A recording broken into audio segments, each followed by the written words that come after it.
Minsan kailangan lumayo at mapag-isa para utak makapahinga. Minsan kailangan mong bitawan bigat na dala para gumaan ang paghinga.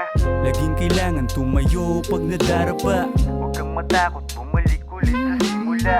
Laging kailangan natin na magpahinga, kumonekta sa inang kalikasan at ating ama.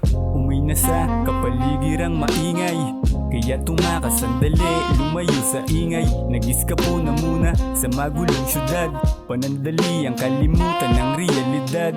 Magbakasyon ang tanging solusyon, at ang destinasyon malayo dun sa polusyon. May magagandang tanawin na hindi ilusyon, kaya luminaw ang bisyon kung anong misyon. Sarap lang ng hapin ng sariwang hangin, kapayapaan sa isipan lalong lumalalim. Huli ng mga ibon na tila melodiya, tunog ng dahon pag humangin kay sarap sa tenga. Na tila pahinga ang aking nadarama. Minsan kailangan lumayo at mapag-isa para makalkula na lahat pwedeng mag-iba.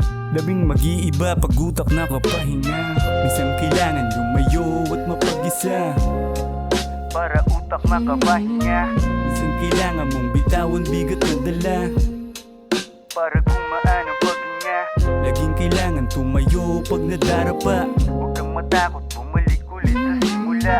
Laging kailangan natin na magpahinga, kumonekta sa inang kalikasan at ating ama.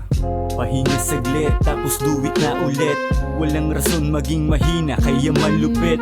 Hindi na bata para ilabas ko ang kulit. Peace of mind ang gusto ko na mag-get. Di masamang lumagay sa tahimik, malayang bumuga, malayo sa mga makitid. Ingat lang sa mga nakatitig, di ka malaya, malawak lang ang bilibid. Kung mawala at gisingin ng kamalayan, hindi ka bilanggo ng iyong kaisipan. Kaya pakiramdaman kahit na nagpapanggap ka lang.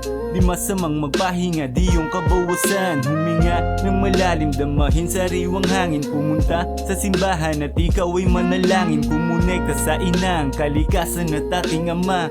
Magpahinga, tao tayo, hindi makina. Minsan kailangan lumayo at mapag-isa para utak makapahinga. Minsan kailangan mong bitawan bigat na dala para gumaan ang paghinga. Laging kailangan tumayo pag nadarapa. Huwag kang matakot, bumalik ulit sa simula. Laging kailangan natin na magpahinga, kumonekta